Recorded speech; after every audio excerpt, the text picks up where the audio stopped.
Hello, आज मैं बात कर रही हूँ गूगल शीट्स की। गूगल शीट्स में जब हम फॉर्मेट टैब पे जाते हैं तो फॉर्मेट टैब में हमें मिलती है कंडीशनल फॉर्मेटिंग।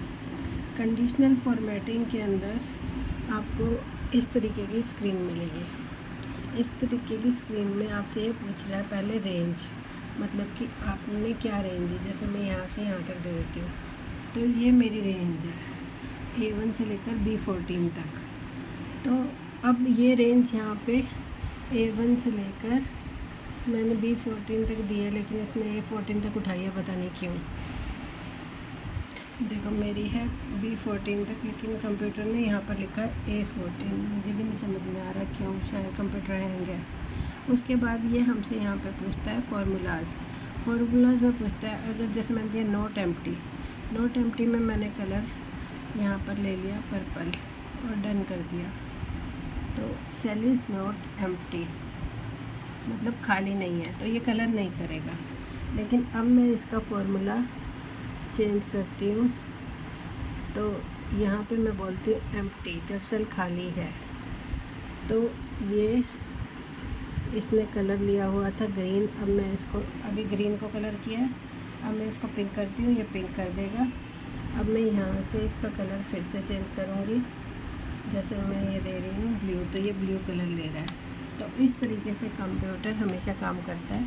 आप कंडीशनल फार्मूला में जो भी यहाँ पे फार्मूला लगाएंगे, जैसे कि ये कह रहा है टेक्स्ट कंटेन में यहाँ पे हम जो चीज़ लिखेंगे, जैसे मैं लिख रही हूँ यू, और यहाँ पर भी मैं लिख देती हूँ,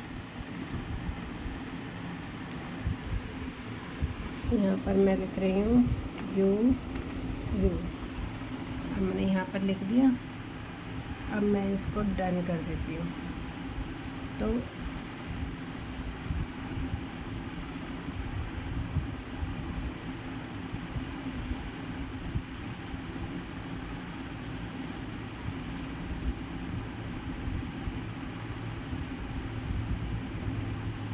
हमने यहाँ पे सेल सिलेक्ट नहीं करा हुआ था, तो हमने ये सेल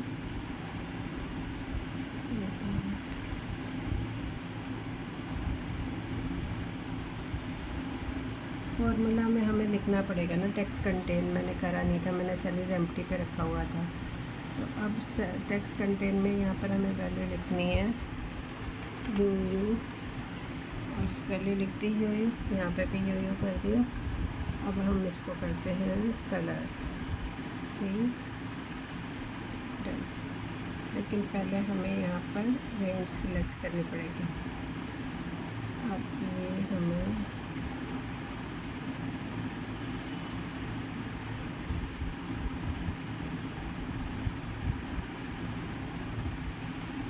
तो कंडीशनल फॉर्मेटिंग इसी तरीके से काम करती है। और अब हम इसका कोई और रूल भी बदल सकते हैं, जैसे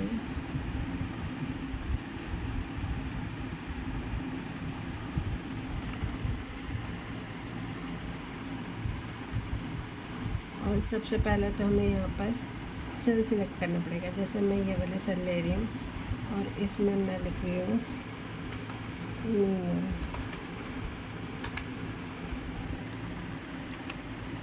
अब पहले हमने ये पिंक कलर करा यू को, अब हमने ये मीनू वाला सिलेक्ट करना है। तो हम यहाँ से यहाँ तक ले लिया। अब यहाँ पर हम टेक्स्ट कंटेन में यहाँ पर मीनू को लिखेंगे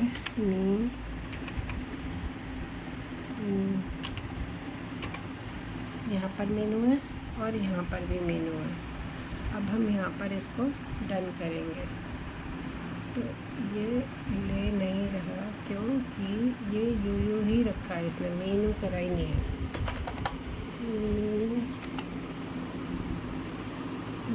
ओके, हो गया। तो इस तरीके से आप अपना कंडीशनल फॉर्मेटिंग में सेल को कलर कर सकते हैं। और आपको अगर कोई और रूल लेना है, पहला था खाली वाला, दूसरा जो खाली नहीं है, तीसरा टेक्स्ट कंटेंस जिसमें हम कुछ लिखते हैं, जो जिसमें कुछ नहीं लिखते, जो या टेक्स्ट स्टार्ट्स विद। जैसे अब मैंने यहाँ पर एम करा हुआ है, तो अब मैं इसको करती हूँ, जो एम से स्टार्ट हो रहा है उसको ब्लू। तो ये डन कर देगा। देखो मेरा जो लेटर है वो यहाँ पर ये ब्लू में ही लिखा है इसने, मतलब टेक्स्ट कंटेन में ये वो कलर करता है जो हमने लिखा होता है। अब अगर हमें अनदर रूल लगाना है तो इसके लिए अब हमें यहाँ पर नीचे जाके कोई डेट भी दे सकते हैं कि इस डेट को, या date is before, date is after, greater than, smaller than, less than, equal to, कुछ भी जो आपका मन करे आप वो कर सकते हैं। इसमें बहुत सारे रूल हैं। और कस्टम फार्मूला में आप यहाँ पर कोई अपना फार्मूला भी दे सकते हैं। यहाँ पर तो आपकी मर्ज़ी, आप कुछ भी करो, बोल्ड करो, इटैलिक करो, जो भी आपका मन करे। आप अंडरलाइन कर सकते हैं, स्ट्राइक थ्रू कर सकते हैं, टेक्स्ट कलर कर सकते हैं, फिल कलर कर सकते हैं। अब आप जैसे रेड कलर करना है तो ये डन कर देगा। लेकिन ये कह रहा है कि पहले यहाँ पर वैल्यू डालो। जैसे मैं यहाँ पर लिखती हूँ राम, और मैं अब यहाँ पर लिख देती हूँ जाके राम, और अब मैं इसको रेंज को सिलेक्ट करती हूँ। ठीक है, अब डन करती हूँ। तो ये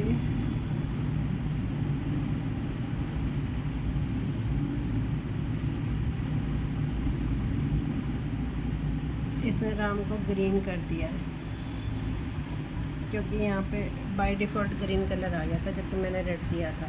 तो आपको ये देखना पड़ेगा, कंप्यूटर कई बार अपना कलर उठा लेता है तो हमें वापस उसको चेंज भी करना पड़ेगा। हम इसको वापस रेड भी कर सकते हैं। तो अगर गलती से ग्रीन हो जाए तो आप दोबारा से रेड कर लेना, इसमें कोई बड़ी बात नहीं है। Thank you.